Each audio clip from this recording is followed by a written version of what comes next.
Bueno delante de los ojos del Señor, pero sin embargo Acaz empezó a reinar a los 20 años y reinó durante 16 años en el pueblo de Judá e hizo lo malo ante los ojos de Jehová. Y esa situación de estar haciendo mal produjo grandes complicaciones sociales, políticas, económicas y religiosas en la nación. Estábamos viendo el día de ayer en 2 de Crónicas, capítulo 28, el reinado de Acaz y cómo él fue invadido prácticamente por el ejército sirio, el cual mató a más de 120,000 hombres valientes de Jerusalén. Es decir, prácticamente los dejó indefensos, mató al ejército. Y todavía así sus hermanos, los del reinado del norte, es decir, el pueblo de Israel, vinieron y se llevaron a más de 200,000 muchachos, es decir, hombres y mujeres. Y nosotros sabemos de que los muchachos son la fuerza laboral, o sea, es el futuro, en este caso, de la nación, o el presente prácticamente. ¿Qué hacemos nosotros sin jóvenes? ¿Qué haría el mundo sin nosotros? Bueno, pero realmente estaba una situación bien complicada, la economía de Jerusalén, de Judá. Entonces viene Acaz, ¿verdad? Y se le ocurrió una ideota, una idea grande, y hace un altar al Dios de los sirios, para ver que así como el Dios de los sirios había ayudado a los sirios, tal vez ese Dios podía ayudar a Acaz también. Pero como no le resultó, entonces vino y tomó de los tesoros del templo de Dios y se los llevó a Tiglat-Pileser, rey de Asiria, para que los defendiera. Y vino Tiglat-Pileser y no ayudó a Judá, más bien los puso en estrecho, como dice la Escritura, se aprovechó de ellos. Entonces, ¿qué hizo Acaz? Mejor cerró el templo de Dios. Todas esas situaciones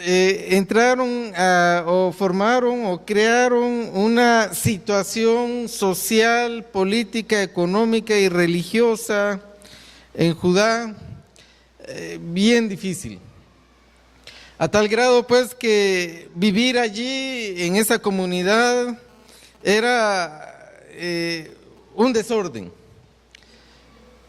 Imperaba la corrupción, según nos damos cuenta en el capítulo 7 de Miqueas, versículos 2 al 4, según lo leímos el jueves. Miqueas 7, versos del 2 al 4, dice: faltó el misericordioso de la tierra, y ninguno hay recto entre los hombres. Todos acechan por sangre, cada cual arma red a su hermano. Es decir, había una criminalidad terrible, un sicariato descontrolado. Y dice: para completar la maldad de sus manos, el príncipe demanda y el juez juzga por recompensa. ¿Cómo se le llama eso? Soborno, gracias, hermano. Y grande habla el antojo de su alma y lo confirman. El grande es lisonjero y lo confirman. Y dice que el mejor de la comunidad de aquel entonces era como el espino, y el más recto como el zarzal. El día de tu castigo viene, el que anunciaron tus atalayas, ahora será su confusión. Entonces, había corrupción. No solamente eso, en vez de buscar a Dios, dice el versículo 7 del capítulo 1, y todas sus estatuas serán despedazadas, y todos sus dones serán quemados en fuego, y asolaré todos sus ídolos, porque de dones de rameras los juntó, y a dones de rameras volverán. Versículo 1 y 2 del capítulo 2. Ay de los que en sus camas piensan iniquidad y maquinan el mal, y cuando llega la mañana lo ejecutan, porque tienen en su mano el poder. Codician las heredades y las roban, y sus casas, y las toman. Oprimen al hombre y a su casa, al hombre y a su heredad. ¿Cómo le podríamos llamar a esto? Invasión. Capítulo 3, versículo 3. Bueno, versículo 2 y 3. Vosotros que aborrecéis lo bueno y amáis lo malo, que les quitáis su piel y su carne de sobre los huesos, que coméis asimismo la carne de mi pueblo y les desolláis su piel de sobre ellos, y les quebrantáis los huesos y los rompéis como para el caldero y carnes de olla. Esto es codicia. Sin embargo, en medio de la codicia, en medio del soborno, en medio de la corrupción, en medio de la perversidad, en el capítulo 6, la pregunta: ay, Señor, ¿cómo nos vamos a presentar delante de ti? ¿Y de qué manera te podemos adorar como tú lo quieres o es aceptable delante de tu presencia?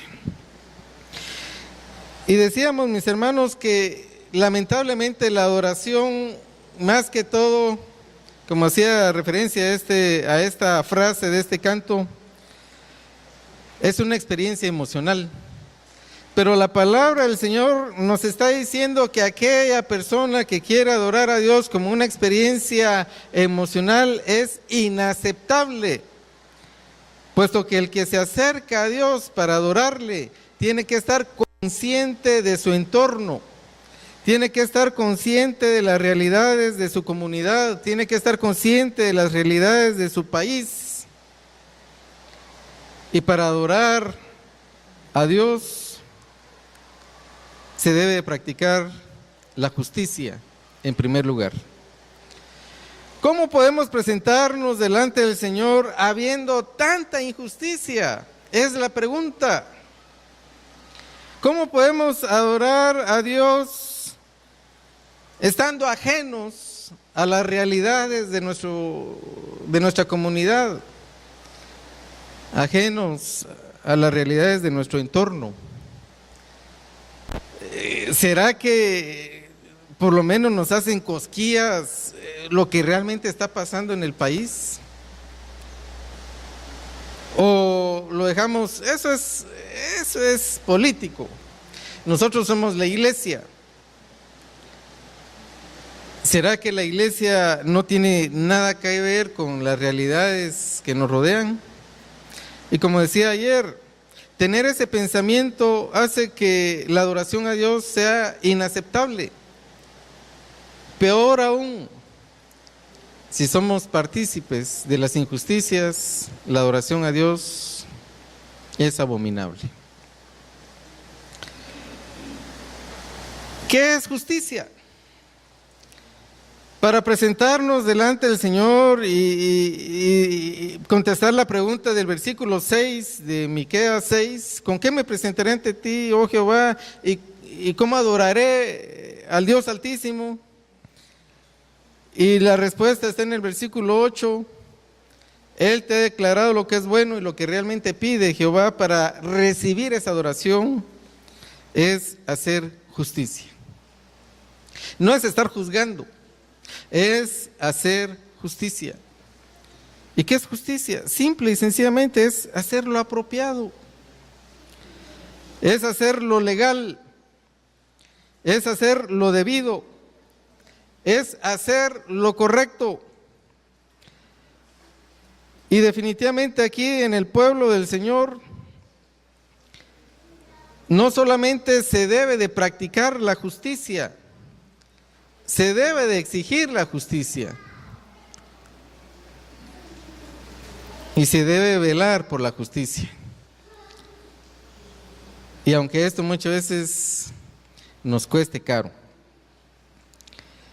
No sé si el hermano Luis se recuerda, ¿verdad?, las causas y todo lo que se dio, pero juntamente con él estábamos con un grupo de hermanos como una junta directiva de una organización internacional aquí en Honduras, y yo era el coordinador de la junta directiva, y hermano Luis y otros hermanos de otras iglesias eran parte de esa junta coordinadora también. Y surgió una verdadera injusticia. Y nosotros dijimos, bueno, eso es injusto, pues, o sea, tenemos que hacerlo legal. Y se hizo lo legal. Como al mes nos cayó la justicia a nosotros, ¿verdad? A toditos nos sacaron, incluyendo al director ejecutivo a nivel nacional. Y uno dice, ¿y por qué nos habrán sacado?, ¿verdad? ¿Y qué si era por esto? Por haber tocado algunas fibras legales ahí con el propósito de hacer justicia, y eso no les gustó. Hubieran preferido mejor dejarlo así. Pero ¿y uno cómo va a responder delante del Señor siendo testigo de esas injusticias y pudiendo hacer algo? ¿Cómo me voy a presentar delante del Señor para ofrecerle alabanza, para ofrecerle sacrificios, para ofrecerle ofrendas, siendo acusado por mi conciencia?